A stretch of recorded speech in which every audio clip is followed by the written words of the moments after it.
दोस्तों, अगर आप क्लास 10th के स्टूडेंट हैं और यूपी बोर्ड 2026 एग्जाम की तैयारी कर रहे हैं और मेंसुरेशन चैप्टर आपको बहुत ही टफ लगता है, तो आप टेंशन फ्री हो जाइए। मैं आपके लिए एक रामबाण वीडियो लेकर आ चुका हूं।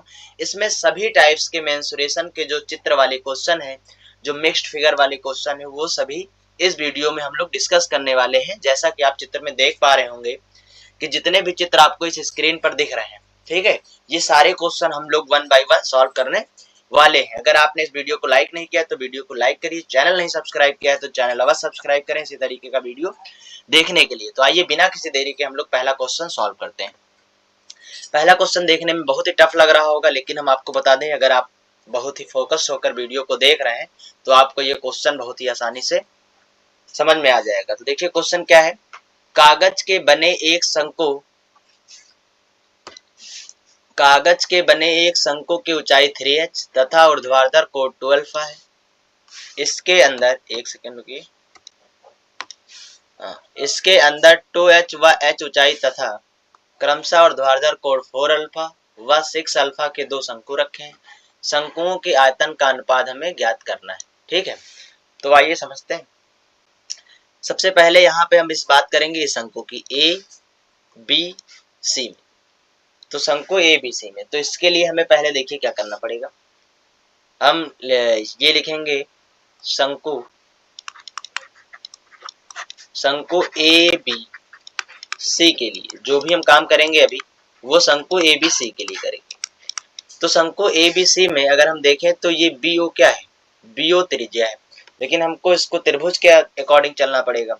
तो हम इसमें लिखेंगे त्रिभुज ए ओ बी, त्रिभुज ए ओ बी। तो त्रिभुज ए ओ बी, ध्यान देखिए, ये ए है आपका और ये ओ है और ये बी है। तो इस त्रिभुज को हम देखिए एक बार ड्रा कर दे रहे हैं यहाँ पर। ये देखिए हमने त्रिभुज को ड्रा कर दिया और ये आपको अच्छे से दिख रहा है।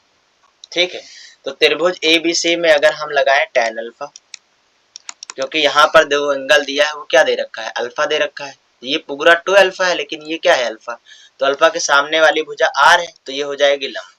तो लंब बटे क्या होता है, आधार। तो हमें पता है कि ये समकोण त्रिभुज बनना है, तो इसके सामने वाली भुजा ये कड़ होगी, तो बची हुई भुजा क्या हो जाएगी, आधार। तो यहाँ से लेकर ये आधार कितना दिया है, ये दिया है 3h। तो लंब बटे क्या हो जाएगा, आधार, यानी यहाँ पर क्या आ जाएगा, 3h आ जाएगा। ठीक है, एक बार हम इसको थोड़ा मिटा देते हैं ताकि आपको चित्र अच्छे से दिखे। अब यहाँ से आप देख पा रहे होंगे कि ए ओ की ऊंचाई कितनी दे रखी है, 3h दे रखी है कि नहीं दे रखी है। यहाँ से आ गया 3h। अब यहाँ से हमें त्रिज्या चाहिए, तो त्रिज्या बराबर हम यहाँ पे निकालेंगे। ठीक, तो यहाँ देखिए r बराबर क्या आ जाएगा, ये 3h इससे गुणा हो जाएगा, तो यहाँ पर आ जाएगा 3h और tan अल्फा। ये आ गई आपकी त्रिज्या की वैल्यू। अगर त्रिज्या आ गया, बस आयतन निकाल लेते हैं। अब हम यहाँ पे क्या लिखेंगे, शंकु ए बी सी का आयतन, शंकु ए बी सी का आयतन। आयतन कितना हो जाएगा, तो आयतन होगा 1/3 पाई आर स्क्वायर एच, यही तो होगा। अब वैल्यू रख दीजिए, 1 बटे हमने यहाँ क्या रख दिया, 3 रख दिया। यहाँ देखिए पाई की जगह पाई रखेंगे। आर की वैल्यू कितनी दे रखी है, 3h और tan अल्फा। बस अब आपको यहाँ पर एक गलती ये नहीं करनी कि ये वाला h यहाँ पर डायरेक्ट h नहीं रख देना है। ये शंकु की ऊंचाई है, फार्मूले के अकॉर्डिंग ये शंकु की ऊंचाई है। और जिस शंकु की हम बात कर रहे हैं, ए बी सी, इस शंकु की ऊंचाई आप देखिए, ए से लेकर ओ तक ही तो ऊंचाई है, और ये ऊंचाई कितनी दे रखी, 3h दे रखी है। तो इस ऊंचाई की जगह हमें 3h रखना है, ये बात आप ध्यान रखेंगे, अदरवाइज गलत हो जाएगा अगर आप h रखेंगे तो। ठीक है, यहाँ पर r का स्क्वायर था तो स्क्वायर लगा दीजिए। यहाँ से कितना आ गया, 1/3 पाई का पाई हो गया, 3 का स्क्वायर करेंगे तो 9 हो जाएगा, h का स्क्वायर करेंगे h स्क्वायर आ जाएगा, 10 का स्क्वायर करेंगे tan स्क्वायर अल्फा, गुणे यहाँ से कितना आ जाएगा, 3h आ जाएगा। ये 3 से 3 कट गया, बचा कितना है, यहाँ देखिए ये हो गया आपका 9, ये हो गया आपका पाई, यहाँ से h स्क्वायर और एक ही h, तो दोनों का गुणा हो जाएगा, h क्यूब हो जाएगा, और क्या हो जाएगा, tan स्क्वायर अल्फा। ये त्रिभुज किसका आयतन आ गया, ये शंकु एबीसी का आयतन हो गया। यहाँ पर आप लिख लीजिए, हम डैश लगा दे रहे हैं। ये पहली चीज हो गई। ठीक है, अब आते हैं अंदर वाले शंकु का निकालेंगे, ये जो P B C, same process इसमें भी हमें वही करना है। तो आइए यहाँ पर देखिए, ये देख रहे हैं पी बी सी, इसका अगर हमें आयतन निकालना है तो हम पहले यहाँ लिखेंगे शंकु हम यहाँ पे लिखेंगे शंकु पी बी सी के लिए इसमें, ठीक है। तो इसमें हमें कौन सा त्रिभुज लेना पड़ेगा, त्रिभुज पी ओ बी में। इस त्रिभुज में अगर हम tan अल्फा लगाएं, नहीं यहाँ पर देखिए अल्फा की जगह क्या है 2 अल्फा है ना, तो tan 2 अल्फा होगा, ये बात ध्यान रखिए। tan 2 अल्फा के सामने वाली भुजा देखिए फिर से त्रिज्या है, तो ये हो गया लंब। और आधार की जगह देखिए इसमें क्या है, यहाँ से लेकर यहाँ तक की ऊंचाई कितनी दे रखी है 2h दे रखी है, तो यहाँ पे क्या रखेंगे 2h। तो रेडियस 1 सेकेंड,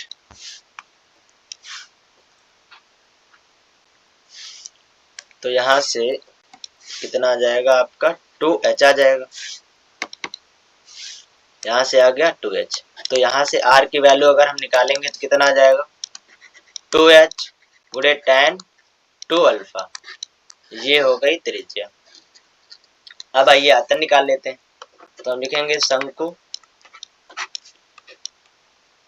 पी बी सी का आयतन, पी बी सी का आयतन। जब आयतन निकालेंगे तो फार्मूला लगाएंगे 1/3 पाई आर स्क्वायर एच, तो यहाँ से आ जाएगा 1/3 पाई का पाई, आर की जगह कितना रखना पड़ेगा 2h tan 2 अल्फा, स्क्वायर लगा दीजिए। एच की जगह ध्यान रखिएगा, जिस शंकु की बात करेंगे उसकी ऊंचाई देखिए कितनी दे रखी है, यहाँ पर 2h दे रखा है, तो यहाँ से कितना आ जाएगा 2h। ये बात आपको हमेशा ध्यान रखनी, नहीं तो गलत हो जाएगा ऐसा रख देंगे तो। 1/3 पाई और इसका 2 का स्क्वायर करेंगे 4 हो जाएगा, h का स्क्वायर करेंगे h स्क्वायर, tan का स्क्वायर करेंगे tan स्क्वायर 2 अल्फा, ठीक है। पूरे कितना आ जाएगा 2h। इस एंगल का स्क्वायर मत कर दीजिएगा, इस tan 2 अल्फा में केवल इस रेशियो का स्क्वायर होगा, ये बात ध्यान रखिएगा, ठीक है। अब यहाँ से देखिए कटने वाली चीज क्या है, कुछ नहीं कटेगा, यहाँ से आ जाएगा आपका 2 4 4 दूनी 8, तो यहाँ से आ गया आपका 8 बटे ये वाला हो गया 3 पाई का पाई हो गया, ये हो गया आपका h स्क्वायर और ये h मिलके h क्यूब, और क्या बचा tan स्क्वायर 2 अल्फा, ये हो गया आपका पीबीसी का आयतन, ठीक है। अब आइए तीसरे फिगर की बात करते हैं। तीसरा फिगर आपका यहाँ पर दिख रहा होगा क्यूबीसी, क्यूबीसी दिख रहा है, तो अब हम यहाँ लिखेंगे शंकु क्यूबीसी के लिए, शंकु क्यूबीसी के लिए इसमें कौन से त्रिभुज की बात करेंगे क्यूओबी में, इसमें कौन सा एंगल आएगा tan 3 अल्फा आपको दिख रहा है, r बटे फिर से क्या हो जाएगा, इसमें ऊंचाई h है, r की वैल्यू निकाल लेंगे तो कितना आ जाएगा h tan 3 अल्फा। अब ये आप अच्छे से समझ चुके होंगे ये क्यों आया। अब आते हैं यहाँ से शंकु क्यूबीसी का आयतन लिखेंगे, और इसका आयतन कितना हो जाएगा 1/3 पाई आर स्क्वायर एच, यहाँ से आ गया 1/3 पाई का पाई, आर की जगह कितना रख देंगे h tan 3 अल्फा, और इसका स्क्वायर कर दिए, गुणे कितना आ गया h आ गया, h नहीं, देखिए यही गलती, यहाँ पर देखिए h है तो h का यहाँ पर h ही दिया था, इसीलिए हमने h का h ही लिख दिया, ये बात ध्यान रखिएगा, ठीक है। तो 1/3 पाई का पाई हो गया, h स्क्वायर करेंगे पहले, फिर यहाँ पे करेंगे tan स्क्वायर 3 अल्फा, गुणे क्या कर देंगे h, कुछ नहीं कटने वाला है, यहाँ से आ गया आपका पाई, h का h क्यूब हो गया, यहाँ पर h स्क्वायर और ये h मिलके h क्यूब हो गया, और क्या हो गया आपका tan स्क्वायर 3 अल्फा, बटे में कितना आ गया है आपके, बटे में आ गया 3। अब क्या करेंगे हम लोग, इसका आयतन निकालेंगे। एक अब तीनों शंकुओं का हम अगर आयतन निकालें तो तीनों शंकुओं का आयतन क्या होगा, बारी बारी से इधर हम लोग लिखेंगे, 1 सेकंड। देखिए पहले इसका आयतन 9 पाई h cube tan square alpha, ठीक है। दूसरा कितना 8/3 पाई h cube tan square 2 alpha, और यहाँ पर देखिए पाई h cube tan square 3 alpha बटे 3। तो आइए अब हम लोग आयतन यहाँ पर निकाल लेते हैं, तो हम यहाँ पर लिखेंगे शंकु, सबसे पहले क्या था ए बी सी का आयतन, ए बी सी का आयतन, फिर यहाँ क्या लगाएंगे रेशियो लिखेंगे, फिर क्या लिखेंगे हम शंकु पी बी सी का आयतन, आयतन के लिए ऐसे छोटा सा लिख दे रहे हैं, फिर शंकु हम यहाँ लिखेंगे शंकु, फिर हम लिख देंगे क्यू बी सी का आयतन। क्लियर। पहले वाले में कितना आया था 9 pi H cube tan square alpha. Ratio लगाएंगे, इसका आया था 8/3 pi H cube tan square 2 alpha इसमें आएगा। फिर रेशियो लगा देंगे, यहाँ पे आएगा आपका 1/3 pi H cube tan square 3 alpha. अब देखिए ये पाई एच क्यूब इसमें भी है, इसमें भी है, इसमें भी है, तो ये तीनों एक दूसरे से क्या हो जाएंगे, कैंसिल आउट।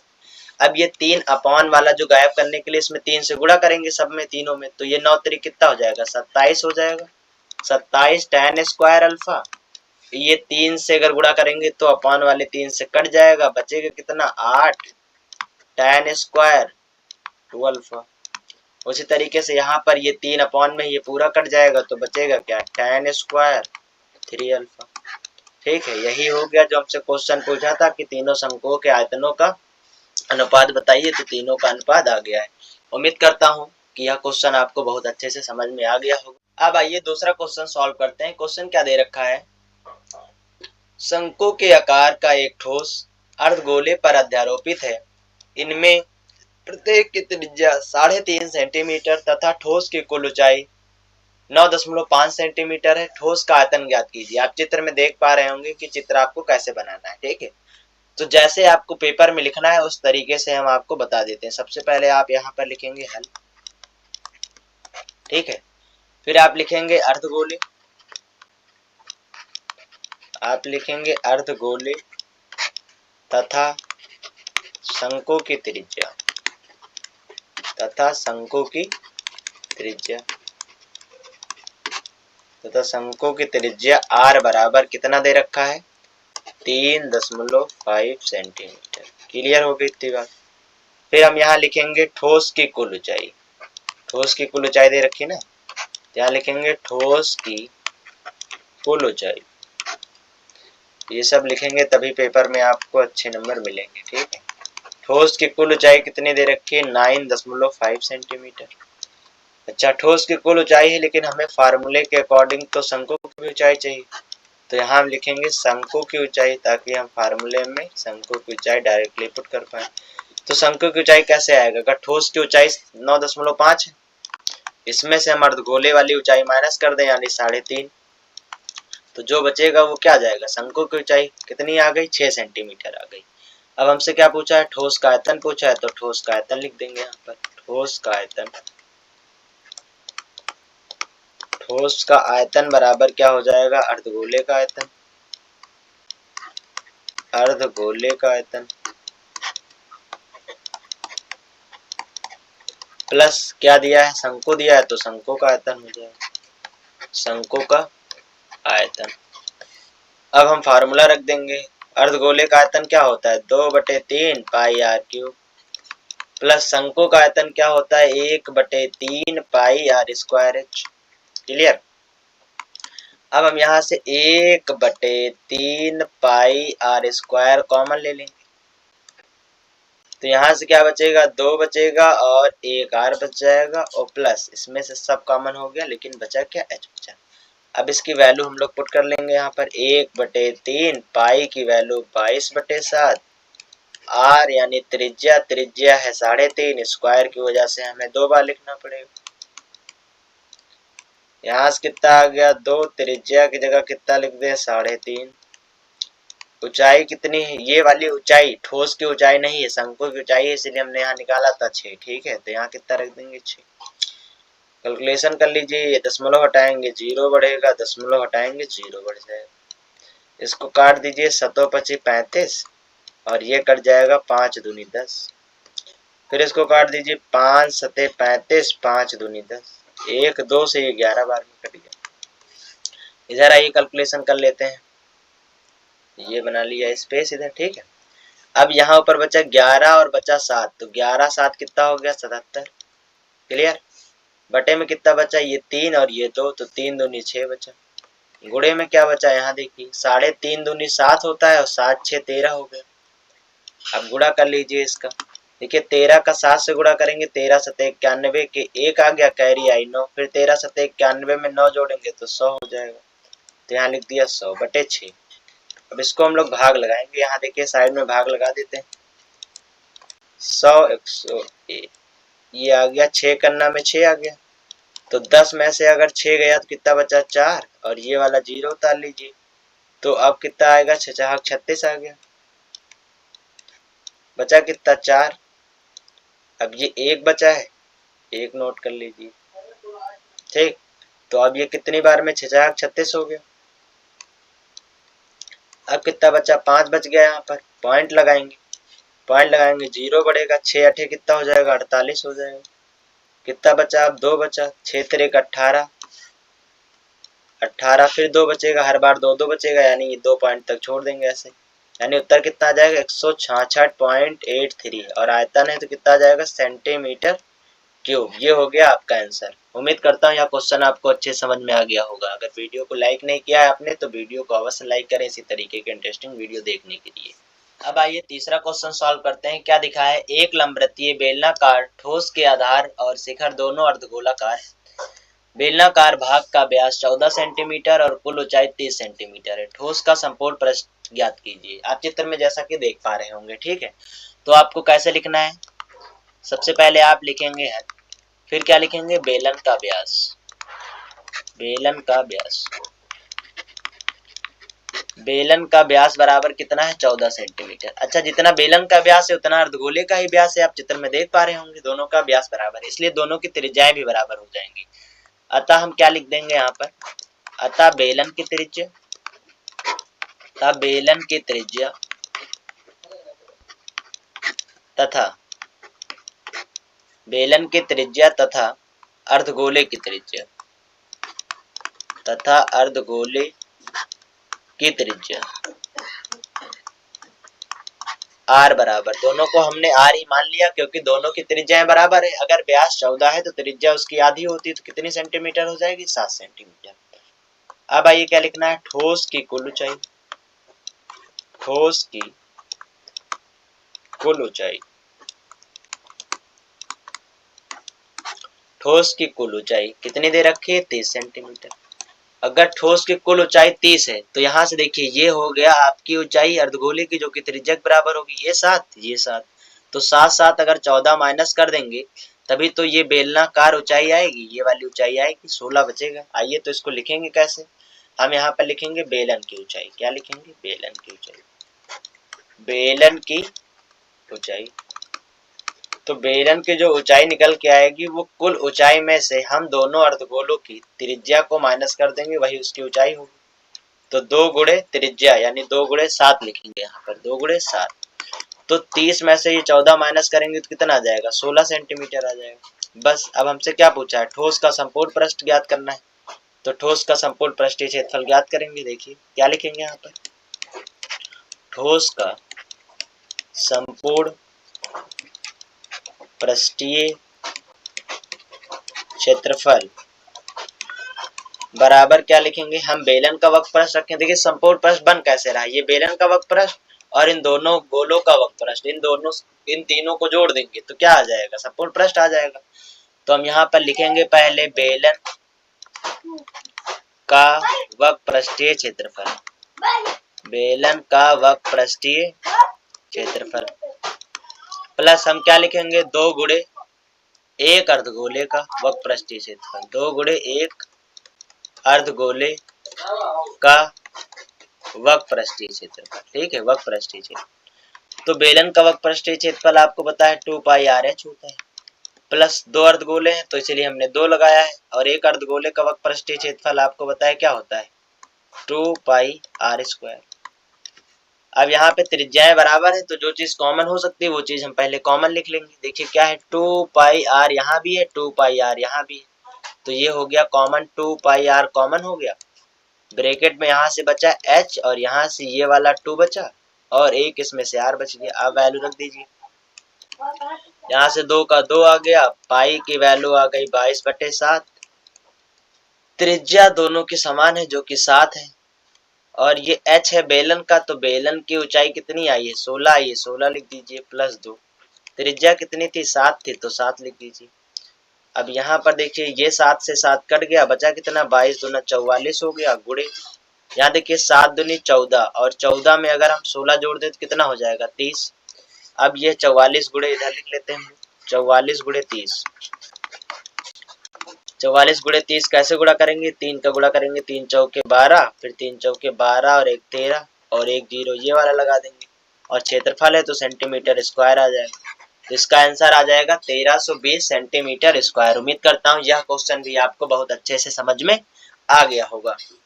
आइए चौथा क्वेश्चन सॉल्व करते हैं, जो कि बहुत इंपॉर्टेंट है और ये बार बार जो है पेपर में आता ही रहता है। तो इस क्वेश्चन को थोड़ा ध्यान से देखिएगा, ठीक है। 5 सेंटीमीटर भुजा वाले 3 घनों को परस्पर जोड़ा जाता है। इस प्रकार प्राप्त घनाभ का पृष्ठीय क्षेत्रफल ज्ञात कीजिए। आपको चित्र में देखने को मिल रहा है कि ये घन है, ये भी घन है, ये भी घन है। जब 3 घनों को मिलाया गया तो ये पूरा चित्र बन गया घनाभ, ठीक है। इस घनाभ में आप एक चीज देख पा रहे होंगे, लंबाई तो देखिए 5 5 10 5 15, ठीक है, ये 15 हो गई लंबाई, लेकिन इसकी ऊंचाई तो 5 ही रही और चौड़ाई ही 5 रही। तो ये बात ध्यान रखिए, जब भी किसी घन को जोड़कर एक घनाभ बनाया जाएगा तो उसकी लंबाई तो चेंज हो जाएगी, ठीक है, लंबाई चेंज हो जाएगी। अगर 2 घन को जोड़ा गया है तो उसकी लंबाई 2 गुनी होगी, 3 घन को जोड़ा गया है तो 3 गुनी होगी, 4 घन को जोड़ा गया है तो 4 गुनी होगी, लेकिन उसकी ऊंचाई और चौड़ाई में कोई फर्क नहीं आएगा, ऊंचाई भी उतनी ही रहेगी और चौड़ाई भी उतनी रहेगी। बात आपको ध्यान रखना है। पेपर में कैसे लिखना है वो हम आपको बता दे रहे हैं। सबसे पहले आप लिखेंगे हल, फिर आप लिखेंगे तीनों घनों को परस्पर जोड़ने पर, क्या लिखेंगे, तीनों घनों को परस्पर जोड़ने पर हमें घनाभ प्राप्त होता है। हमें घनाभ प्राप्त होगा। क्या प्राप्त होगा, घनाभ, जिसकी लंबाई को किससे डिनोट करेंगे, एल से डिनोट कर देंगे। जिसकी लंबाई कितनी आ जाएगी, 5 + 5 + 5। इन तीनों को जोड़ेंगे कितना आ जाएगा आपका, 15 सेंटीमीटर, ठीक है। तथा चौड़ाई को 20 से डिनोट करेंगे, चौड़ाई आपकी 5 सेंटीमीटर ही रहेगी।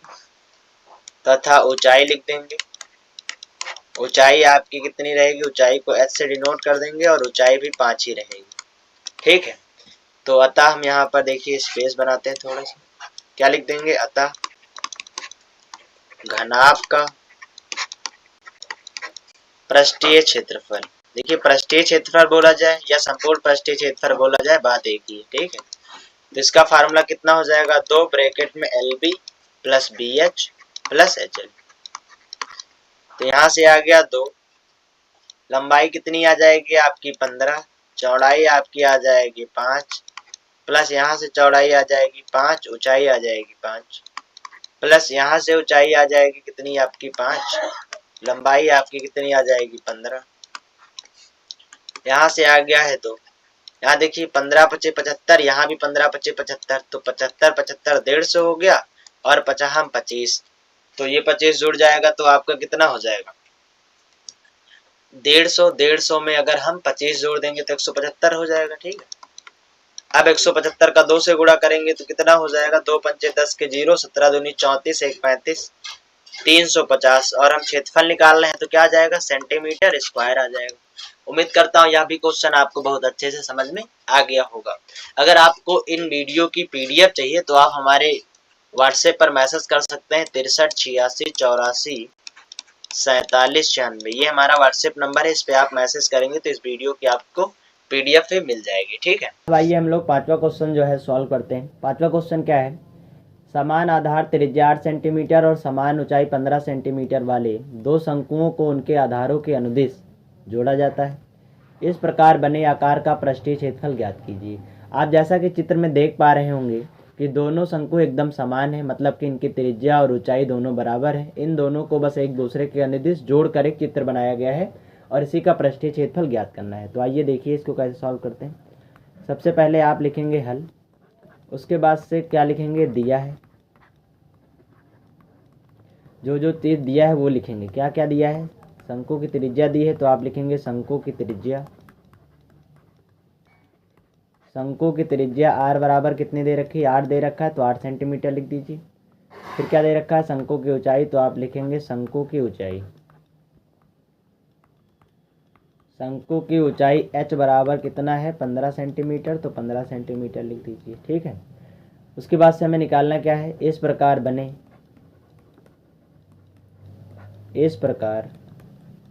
बने आकार का पृष्ठीय क्षेत्रफल,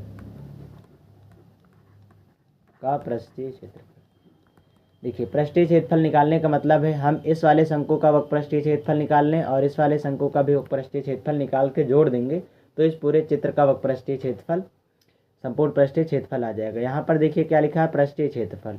पृष्ठीय क्षेत्रफल जब भी बोले तो आपको समझना है कि संपूर्ण पृष्ठीय क्षेत्रफल की बात हो रही है। पृष्ठीय क्षेत्रफल और संपूर्ण पृष्ठीय क्षेत्रफल दोनों बराबर होते हैं। अच्छा, इन दोनों शंकुओं का अगर डायमेंशन बराबर है और दोनों का वक्रपृष्ठ निकालना है तो हम एक का निकालेंगे और 2 से गुणा कर देंगे तो दोनों को आ जाएगा। तो 2 गुणे क्या लिख देंगे, शंकु का वक्रपृष्ठीय क्षेत्रफल, शंकु का वक्रपृष्ठीय क्षेत्रफल, शंकु का वक्रपृष्ठीय क्षेत्रफल। यहाँ पे हमने लिख दिया 2। शंकु का वक्रपृष्ठीय क्षेत्रफल मतलब क्या होगा, 2 पाई नहीं पाई आर एल होता है केवल, तो हम यहाँ पे कितना लिख देंगे, पाई आर एल। ठीक, यहाँ से 2 आ गया, पाई की वैल्यू कितनी आ गई, 22/7 आ गई, आर कितना दिया है 8। अच्छा, एल जो यहाँ पर दिया, एल क्या है, स्लैंट हाइट यानी त्रिज्या ऊंचाई, इसकी वैल्यू नहीं पता है तो इसकी वैल्यू हम लोग इधर निकाल लेते हैं। फार्मूला क्या होता है, एल बराबर √h² + r² होता है। एल बराबर कितना आ जाएगा, एच की जगह 15 आ जाएगा, 15 का स्क्वायर आ जाएगा।